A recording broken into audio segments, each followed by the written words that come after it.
'Cause I am yours and you are mine.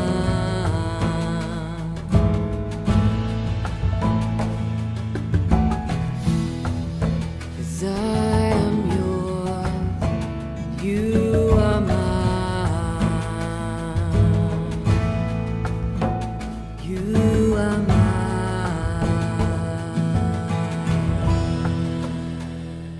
దినవృత్తాంతంలో 2వ గ్రంథము 26వ అధ్యాయము మొదటి వచనం నుండి.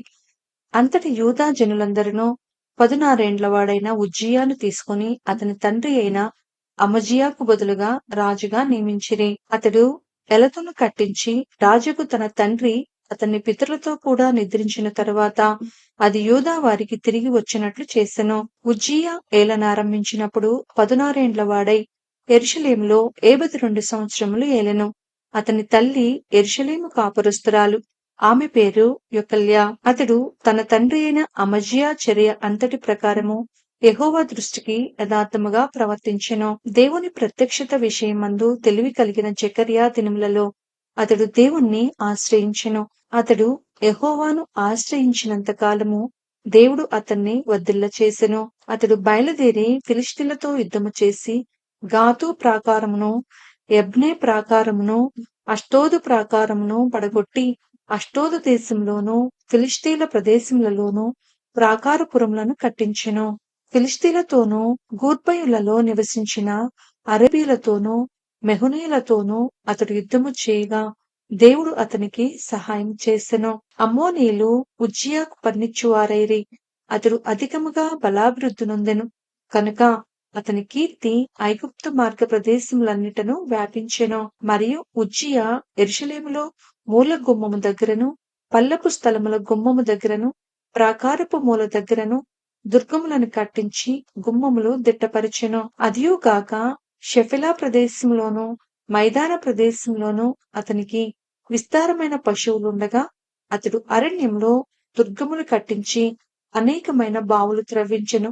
వ్యవసాయమందు అతడు అపేక్ష కలవాడు కనుక పర్వతములలోనూ కర్మేలులోనూ అతనికి వ్యవసాయకులను ద్రాక్ష తోట పనివారును కలిగియుండిరి. యుద్ధమునకు ఉజ్జియాకు సైన్యము కలిగియుండెను. అందులోని యోధులు రాజు అధిపతులలో హనన్య అనువాని చేతి క్రింద నుండిరి. ఖజానాదారుడగు మయసేయూరు ప్రధాన మంత్రియగు యెహీయేలును వారి లెక్క ఎంతైనది చూచి వారిని పటాలముగా ఏర్పరచువారయుండిరి. వారి పితరుల ఇండ్ల పెద్దల సంఖ్యను బట్టి పరాక్రమశాలులు 2600 మంది అయిరి. రాజునకు సహాయము చేయుటకై శత్రులతో యుద్ధము చేయుటయందు పేరు పొందిన పరాక్రమశాలులైన 3,07,500 మంది గల సైన్యము వారి చేతి క్రింద ఉండెను. ఉజ్జియా ఈ సైన్యమంతటికి డాళ్లను, ఈటెలను, శిరస్త్రాణములను, కవచములను, విల్లులను, వడిసెలను చేయించెను. మరియు అతడు అంబులనేమి పెద్దరాళ్లనేమి ప్రయోగించుటకై ఉపాయశాలులు కల్పించిన యంత్రములను యెరూషలేములో చేయించి దుర్గములలోనూ రురుజులలోనూ ఉంచెను. అతడు స్థిరపడు వరకు అతనికి ఆశ్చర్యకరమైన సహాయము కలిగెను కనుక అతని కీర్తి దూరముగా వ్యాపించెను. అయితే అతడు స్థిరపడిన తరువాత అతడు మనస్సును గర్వించి చెడిపోయెను. అతడు ధూపపీఠము మీద ధూపము వేయుటకై యెహోవా మందిరములో ప్రవేశించి తన దేవుడైన యెహోవా మీద ద్రోహము చేయగా యాజకుడైన అజర్యాయు అతనితో కూడా ధైర్యవంతులైన యెహోవా యాజకులు 8 మందియు అతని వెంబడి లోపలికి పోయిరి. వారు రాజైన ఉజ్జియాను ఎదిరించి, ఉజ్జియా, యెహోవాకు ధూపము వేయుటకై ప్రతిష్ఠింపబడిన అహరోను సంతతి వారైన యాజకుల పనియే కాని నీ పని కాదు. పరిశుద్ధ స్థలంలో నుండి బయటికి పొమ్ము. నీవు ద్రోహము చేసి ఉన్నావు. దేవుడైన యెహోవా సన్నిధిని ఇది నీకు ఘనత కలుగచేయదని చెప్పగా ఉజ్జియా ధూపం వేయుటకు ధూపార్తిని చేత పట్టుకుని రౌద్రుడై యాజకుల మీద కోపము చూపెను. యెహోవా మందిరములో ధూపపీఠము ప్రక్కన అతడు ఉండగా యాజకులు చూచుచునే ఉన్నప్పుడు అతని నొసట కుష్ఠరోగము పుట్టెను. ప్రధాన యాజకుడైన అజర్యాయును యాజకులందరూ అతని వైపు చూడగా అతడు నొసట కుష్ఠము కలవాడై ఉండెను. కనుక వారు తడవచేయక అక్కడ నుండి అతనిని బయటికి వెళ్ళగొట్టిరి. యెహోవా తన్ను మొత్తెనని ఎరిగి బయటికి వెళ్ళుటకు తానును త్వరపడెను. రాజైన ఉజ్జియా తన మరణ దినము వరకు కుష్ఠరోగి అయి ఉండెను. కుష్ఠరోగి అయి యెహోవా మందిరంలోనికి పోకుండా ప్రత్యేకింపబడెను కనుక అతడు ప్రత్యేకంగా ఒక ఇంటిలో నివసించుచుండెను. అతని కుమారుడైన యోతాము రాజు ఇంటి వారికి అధిపతి అయి దేశపు జనులకు న్యాయము తీర్చుచుండెను. ఉజ్జియా చేసిన ఇతర కార్యములను గూర్చి ఆమోజు కుమారుడును ప్రవక్తయునైన యెషయా వ్రాసెను. ఉజ్జియా తన పితరులతో కూడా నిద్రించెను. అతడు కుష్ఠరోగి అని రాజుల సంబంధమైన శ్మశాన భూమిలో అతని పితరుల దగ్గర అతన్ని పాతిపెట్టిరి. అతని కుమారుడైన యోతాము అతనికి బదులుగా రాజాయెను. దినవృత్తాంతముల 2వ గ్రంథము 27వ అధ్యాయము 1వ వచనం నుండి. యోతాము ఏలనారంభించినప్పుడు 25 ఏండ్ల వాడై యెరూషలేములో 16 సంవత్సరములు ఏలెను. అతని తల్లి సాదోకు కుమార్తె, ఆమె పేరు యెరూషా. యెహోవా మందిరంలో ప్రవేశించుట తప్ప అతడు తన తండ్రి అయిన ఉజ్జియా యొక్క చర్య అంతటి ప్రకారము చేయుచు యెహోవా దృష్టికి యథార్థముగానే ప్రవర్తించెను. అతని కాలంలో జనులు మరింత దుర్మార్గముగా ప్రవర్తించుచుండిరి. అతడు యెహోవా మందిరపు ఎత్తు ద్వారమును కట్టించి ఓపెలు దగ్గరనున్న గోడ చాలా మట్టుకు కట్టించెను. మరియు అతడు యూదా పర్వతములలో ప్రాకారపురములను కట్టించి అరణ్యములలో కోటలను దుర్గములను కట్టించెను.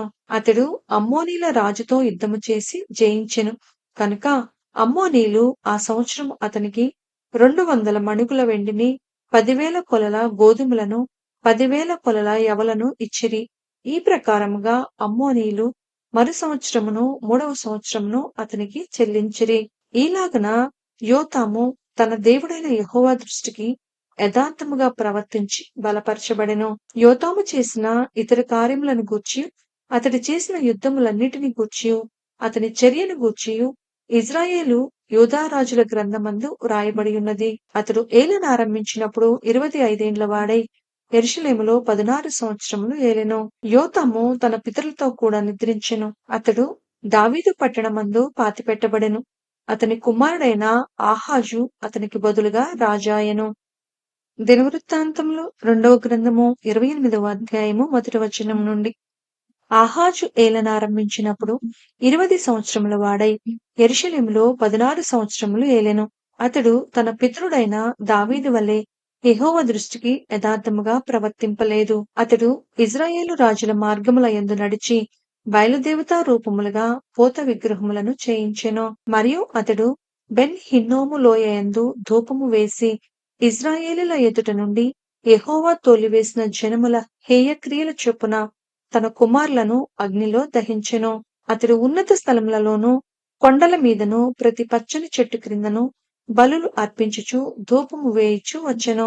అందుచేత అతని దేవుడైన యెహోవా అతనిని సిరియా రాజు చేతికి అప్పగించెను.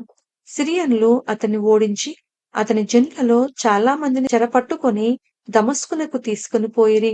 అతడును ఇజ్రాయేలు రాజు చేతికి అప్పగింపబడెను. ఆ రాజు అతన్ని లెస్సగా ఓడించెను. రెమల్యా కుమారుడైన పెకహు యూదా వారిలో పరాక్రమశాలులైన 120,000 మందిని ఒక్కనాడు హతము చేసెను. వారు తమ పితరుల దేవుడైన యెహోవాను విసర్జించినందున వారికిట్టి గతి పట్టెను.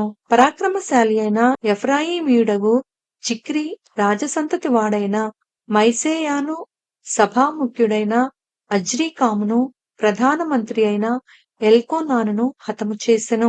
ఇదియు కాక ఇజ్రాయేలు వారు తమ సహోదరులైన వీరిలో నుండి స్త్రీలనేమి, కుమారులనేమి, కుమార్తెలనేమి 2,00,000 మందిని చెర తీసుకుని పోయిరి. మరియు వారి యొద్ద నుండి విస్తారమైన కొల్ల సొమ్ము తీసుకుని దానిని షోమ్రోనునకు తెచ్చిరి. యెహోవా ప్రవక్తయగు ఓదేదు అను ఒకడు అచ్చట ఉండెను. అతడు షోమ్రోనునకు వచ్చిన సమూహము ఎదుటికి పోయి వారితో ఈలాగు చెప్పెను, ఆలకించుడి. మీ పితరుల దేవుడైన యెహోవా యూదావారి మీద కోపించినందుచేత ఆయన వారిని మీ చేతికి అప్పగించెను. మీరు ఆకాశమునంటునంత రౌద్రముతో వారిని సంహరించితిరి. ఇప్పుడు మీరు యూదా వారిని యెరూషలేము కాపరస్తులను మీ కొరకు దాసులుగాను దాసురాండ్రుగాను లోపర్చుకొనదలిచి ఉన్నారు. మీ దేవుడైన యెహోవా దృష్టికి మీరు మాత్రము అపరాధులు కాకయున్నారా? యెహోవా మహోగ్రత మీ మీద రేగియున్నది కనుక నా మాట ఆలకించి మీ సహోదరులలో నుండి మీరు చెరపట్టిన వీరిని విడిచిపెట్టుడి. అప్పుడు ఎఫ్రాయిముల పెద్దలలో యోహానాను కుమారుడైన అజర్యా, మెషిల్లేమేతు కుమారుడైన బెరెక్యా, షల్లూము కుమారుడైన యెహిజ్కియా, హద్లాయి కుమారుడైన అమాసా అనువారు యుద్ధము నుండి వచ్చిన వారికి ఎదురుగా నిలువబడి వారితో ఇట్లనిరి, యెహోవా మన మీదికి అపరాధ శిక్ష రప్పించినట్లు మీరు చేసియున్నారు. చెరపట్టిన వీరిని మీరు ఇక్కడికి రప్పింపకూడదు. మన పాపములను అపరాధములను పెంపు చేయుటకు మీరు పూనుకుని ఉన్నారు. మన అపరాధము అధికమైయున్నది. ఇజ్రాయేలు వారమైన మన మీద మహోగ్రత రేగియున్నది. కాగా అధిపతులను సమాజముగా కూడిన వారును కన్నులారా చూచుచుండగా ఆయుధస్తులు చెరపట్టిన వారిని కొల్ల సొమ్మును విడిచిపెట్టిరి. పేళ్లు ఉదాహరించబడిన వారు అప్పుడు లేచి చెరపట్టబడిన వారిని చేపట్టి దోపు సొమ్ము చేత వారిలో వస్త్రహీనులైన వారికి బట్టలు కట్టించి వారికి వస్త్రములను పాదరక్షలను ధరింపచేసి అన్నపానములిచ్చి తలలకు నూనె పెట్టించి వారిలో బలహీనులైన వారిని గాడిదల మీద ఎక్కించి ఖర్జూర వృక్షములు గల పట్టణమగు ఎరికోకు వారి సహోదరుల యొద్దకు వారిని తోడుకొని వచ్చిరి. తరువాత వారు షోమ్రోనునకు మరలా వెళ్ళిరి. ఆ కాలమందు ఎదోమీయులు మరలా వచ్చి యూదా దేశమును పాడు చేసి కొందరిని చెరపట్టుకొని పోగా రాజైన ఆహాజు తనకు సహాయము చేయడని అష్షూరు రాజుల యొద్దకు వర్తమానము పంపెను. ఫిలిష్తీయులు షెఫిలా ప్రదేశంలోని పట్టణముల మీదను యూదా దేశమునకు దక్షిణపు దిక్కునున్న పట్టణముల మీదను పడి బేషెమెషును, అయ్యాలోనును, గెదెరోతును, సోకోను దాని గ్రామములను, తిమ్నాను దాని గ్రామములను, గిఫ్నెనును దాని గ్రామములను ఆక్రమించుకొని అక్కడ కాపురముండిరి. ఆహాజు యూదా దేశమును దిగంబరినిగా చేసి యెహోవాకు ద్రోహము చేసియుండెను గనుక యెహోవా ఇజ్రాయేలు రాజైన ఆహాజు చేసిన దానిని బట్టి యూదా వారిని హీనపరచెను. అష్షూరు రాజైన తిగ్లత్పిలేసెరు అతని యొద్దకు వచ్చి అతని బాధపరిచినే కాని అతన్ని బలపరచలేదు. ఆహాజు భాగములేర్పరిచి యెహోవా మందిరంలో నుండి ఒక భాగమును, రాజనగరులో నుండి ఒక భాగమును, అధిపతుల యొద్ద నుండి ఒక భాగమును తీసి అష్షూరు రాజునకిచ్చెను కాని అతడు అతనికి సహాయము చేయలేదు. ఆపత్కాలమందు అతడు యెహోవా దృష్టికి మరి అధికముగా అతిక్రమములు జరిగించెను. అట్లు చేసిన వాడు ఈ ఆహాజు రాజే. ఎట్లనగా సిరియా రాజుల దేవతల వారికి సహాయం చేయుచున్నది కనుక వాటి సహాయము నాకును కలుగునట్లు నేను వాటికి బలులు అర్పించదననుకొని తన్ను ఓడించిన దమస్కు వారి దేవతలకు బలులు అర్పించెను. అయితే అవి అతనికిని ఇజ్రాయేలు వారికి నష్టమునకే హేతువులాయెను. ఆహాజు దేవుని మందిరపు ఉపకరణములను సమకూర్చి వాటిని తెగగొట్టించి యెహోవా మందిరపు తలుపులను మూసివేయించి యెరూషలేమునందంతటా బలిపీఠములను కట్టించెను. యూదా దేశంలోని పట్టణములన్నిటిలోనూ అతడు అన్యుల దేవతలకు ధూపము వేయుటకై బలిపీఠములను కట్టించి తన పితరుల దేవుడైన యెహోవాకు కోపము పుట్టించెను. అతడు చేసిన ఇతర కార్యములను గూర్చియు అతని చర్య అంతటిని గూర్చియు యూదా ఇజ్రాయేలు రాజుల గ్రంథమందు వ్రాయబడి ఉన్నది. ఆహాజు తన పితరులతో కూడా నిద్రించి యెరూషలేము పట్టణమునందు పాతిపెట్టబడెను. కాని ఇజ్రాయేలు రాజుల సమాధులకు అతడు తేబడలేదు. అతని కుమారుడైన హిజ్కియా అతనికి బదులుగా రాజాయెను.